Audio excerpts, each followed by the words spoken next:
Students, analysis का यह lecture number 14 और हम स्टार्ट करते हैं एक डेफिनेशन। एक प्राचल के फलन के रूप में समाकलन। एक प्राचल कोई पैरामीटर है, उसका कोई फंक्शन है, उसके फॉर्म में हम इंटीग्रेशन देखेंगे, समाकल देखेंगे। तो यदि एक एफ ऑफ टी एक फंक्शन दिया हुआ है which is integral A to B F of X comma T five of X D X, यहाँ पर इंटीग्रेशन जो है वो एक्स के रिस्पेक्ट में है, लेकिन एक पैरामीटर टी यूज हुआ है, तो इसे हम कहेंगे एक प्राचल के फलन के रूप में समाकल।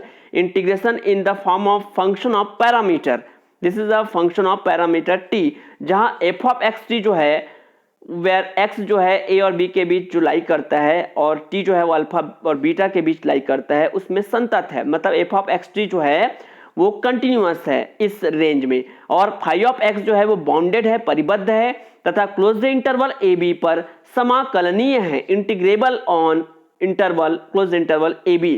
तब इस समाकल को, ये जो इंटीग्रल है, उसको अल्फा बीटा पर प्राचल टी पर, ये जो पैरामीटर टी पर एक फलन के रूप में समाकल कहते हैं, integration in the form of function.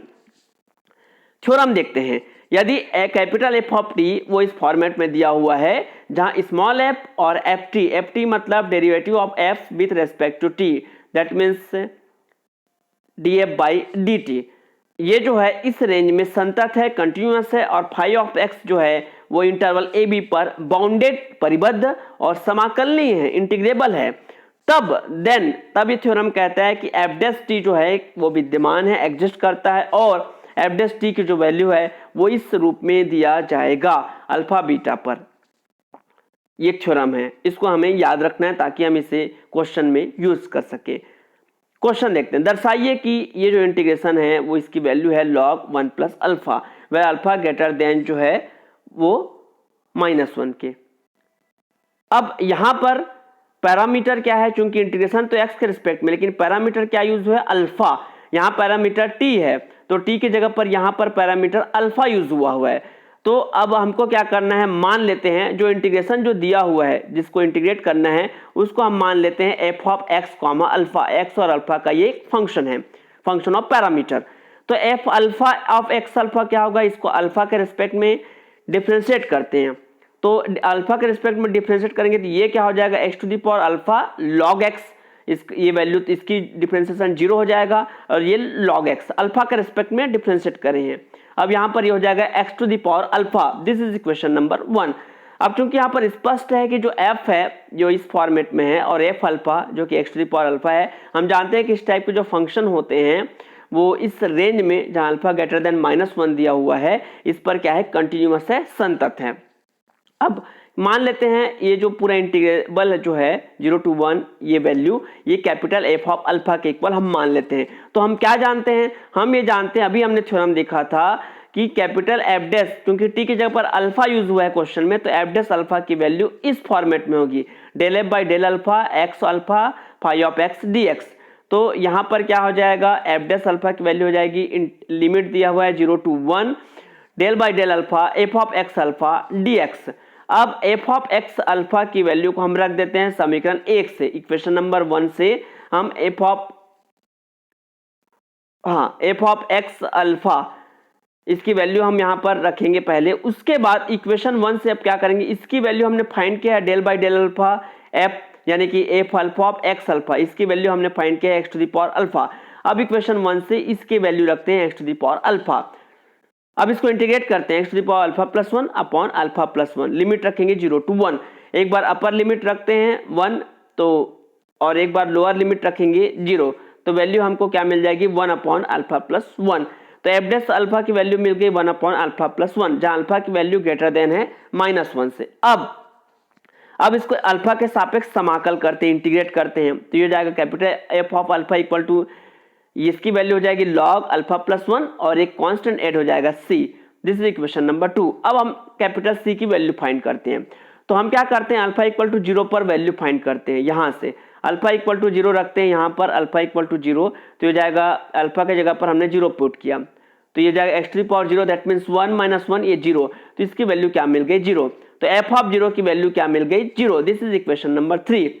अब समीकरण 2 से हम क्या करते हैं, अल्फा के जगह पर 0 रखते हैं, यहाँ भी राइट हैंड साइड में भी अल्फा के जगह पर 0, और अभी एफ ऑफ 0 की जो वैल्यू हमने लाई है उसे हम यहाँ पर पुट कर देते हैं, log 1 की वैल्यू 0, तो कैपिटल सी की वैल्यू हमें कांस्टेंट की वैल्यू मिल जाती है 0। अब इस कैपिटल सी की वैल्यू को वापस इक्वेशन नंबर 2 में पुट करते हैं, तो capital F of alpha equal to log 1 plus alpha plus 0, और कैपिटल एफ ऑफ अल्फा हमने किसको माना हुआ है, ये पूरे इंटीग्रेशन को जिसकी वैल्यू हमको फाइंड करनी है, तो इसकी वैल्यू क्या मिल गई, log 1 प्लस अल्फा, इसी की वैल्यू हमें फाइंड करनी थी, ये क्या हो गया, प्रूव्ड हो गया। एक और क्वेश्चन देखते हैं, प्राचल के सापेक्ष अवकलन की सहायता से इसकी वैल्यू जहां अल्फा ग्रेटर देन 0 है का मान ज्ञात कीजिए, find the value of this integral using differentiation with respect to parameter. तो क्या करेंगे, जो भी इंटीग्रेबल दिया है, जो भी इंटीग्रेशन दिया है जिसकी वैल्यू हमें फाइंड करनी है उसे कैपिटल एफ ऑफ अल्फा मान लेते हैं, और ये जो इंटीग्रेंड है जिसे हमें इंटीग्रेशन करना है उसे हम एफ ऑफ एक्स अल्फा मान लेते हैं, ये पैरामीटर अल्फा के फॉर्म में। अब एफ अल्फा मतलब एफ का अल्फा के रेस्पेक्ट में differentiation, that means del by del alpha F of X alpha find कर लेते हैं, इसकी वैल्यू ये है, अल्फा के रेस्पेक्ट में जब डिफरेंशिएट करेंगे तो एक्स का टर्म कांस्टेंट हो जाएगा, इसका डिफरेंशिएशन हो जाएगा e to the power minus alpha X square, और इसकी वैल्यू हो जाएगी माइनस एक्स स्क्वायर, ये ऐसा हो जाएगा। अब सिंस f जो है ये एक्सपोनेंशियल और पॉलिनोमियल का ये जो प्रोडक्ट है वो, और एफ अल्फा दैट मीन्स ये, वो दोनों दिए गए प्रास में संतत है, कंटिन्यूअस है, कहीं पर भी डिसकंटिन्यूटी हमें नहीं मिल रही है। अब therefore capital F dash alpha की वैल्यू हम फाइंड करते हैं, तो इसकी वैल्यू क्या हो जाएगी, फॉर्मूला हमारे पास जो थ्योरम था ये कैपिटल एफ डैश अल्फा की वैल्यू क्या हो जाएगी, del by del alpha F of X alpha और ये डी एक्स, तो यहाँ पर हम रख देते हैं 0 to infinity del by del alpha मतलब F alpha of X alpha और डी एक्स, इसकी वैल्यू हम यहाँ पर फाइंड कर चुके हैं, उसको रख देंगे डी एक्स। अब यहाँ पर क्या करते हैं, अल्फा एक्स स्क्वायर को मान लेते हैं स्मॉल टी, तो ये जाएगा 2 alpha x D x that means D T. अगर एक्स इक्वल टू 0 रखते हैं, एक्स इक्वल टू 0 तो टी की वैल्यू भी 0 होगी, एक्स इक्वल टू इन्फिनिटी पर टी की वैल्यू भी इन्फिनिटी होगी, तो लिमिट लग जाएगी 0 टू इन्फिनिटी, रख देंगे 0 टू इन्फिनिटी माइनस, अब यहाँ पर अल्फा एक्स स्क्वायर की जगह पर टी रख देते हैं, डी एक्स की जगह पर हो जाएगा D T by 2 alpha x. अब ये एक्स ये हो जाएगा एक्स टू दी पावर 4 ये वैल्यू। अब एक्स की वैल्यू क्या हो जाएगी, एक्स स्क्वायर की वैल्यू है टी बाई अल्फा, तो एक्स टू दी पावर 4 की वैल्यू यहाँ पर हम रख देंगे ये। अब इसको हम सॉल्व करते हैं, सॉल्व करने पर ये आ जाएगा 0 to infinity T to the power ये मिल जा रहा है हमको यहाँ पर स्क्वायर, तो T to the power 3 minus 1 लिख सकते हैं, E to the power minus T D T.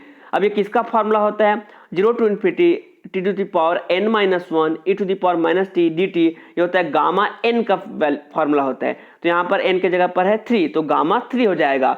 Gamma 3 की वैल्यू फैक्टोरियल 2, फैक्टोरियल 2 की वैल्यू 2, तो वैल्यू मिल जाएगी minus 1 upon alpha to the power 3, तो इसकी वैल्यू आ गई minus 1 upon alpha to the power 3। तो अब इसको इंटीग्रेट करेंगे, कैपिटल एफ ऑफ अल्फा इसका इंटीग्रेशन हो जाएगा और एक कांस्टेंट हो जाएगा कैपिटल सी। इंटीग्रेट करने पर वैल्यू हमको ये प्राप्त होती है। अब हमारा उद्देश्य है कैपिटल सी की वैल्यू फाइंड करना, इसे हम इक्वेशन 4 देते हैं।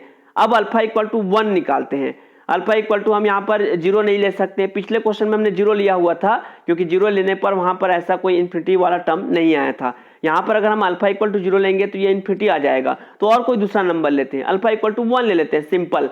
तो अल्फा इक्वल टू 1 पर समीकरण 1 से, तो इक्वेशन जो 1 था उसमें अल्फा इक्वल टू 1 रखते हैं, अल्फा इक्वल टू 1 रखने पर ये वैल्यू आती है। अब हम क्या करेंगे, X square equal to T मान लेते हैं, तो 2x dx equal to D T, तो dx equal to D T by 2x, तो x equal to X square equal to जब t है तो x equal to root T आ जाएगा, इसके जगह पर रूट टी।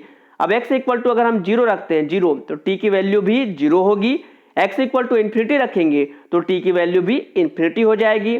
अब यहाँ पर रख देते हैं 0 टू इन्फिनिटी, x के जगह पर आ जाएगा रूट टी, यहाँ से x equal to root T to the power 3 E to the power t और dx के जगह पर ये रख देते हैं। अब यहाँ पर सॉल्व करने पर ये आ जाता है, फिर से वो गामा का फॉर्मूला लग जाएगा T to the power n minus 1 E to the power minus T D T, तो n माइनस 1 तो यहाँ पर 1 है मतलब 2 माइनस 1 है, तो गामा 2 मतलब फैक्टोरियल 1, ये हो जाएगा 1/2, तो एफ ऑफ 1 की वैल्यू आ गई 1/2। अब इक्वेशन नंबर 4 से, इक्वेशन नंबर 4 में हम क्या करेंगे, अल्फा के जगह पर 1 पुट करते हैं, तो 1 पुट कर दिए, ये आ गया। और एफ ऑफ 1 की वैल्यू अभी हमने फाइंड की है 1/2 रख दिए, तो सी की वैल्यू क्या मिल गई, 0। अब इस सी की वैल्यू को वापस इक्वेशन नंबर 4 में पुट करते हैं यहाँ पर, तो इसकी वैल्यू हम यहाँ पर पुट करेंगे, सी की वैल्यू 0, तो ये आ जाएगा। अब कैपिटल एफ ऑफ अल्फा हमने किसे माना हुआ था, इंटीग्रेशन को, जो क्वेश्चन में दिया हुआ है, तो इसकी वैल्यू क्या मिल गई, 1/2 अल्फा स्क्वायर। यही हमें फाइंड करना था, दिस इज द आंसर। तो ये जो है यूनिट 2 जो है यहाँ कंप्लीट होता है। तो आज के लेक्चर में इतना ही।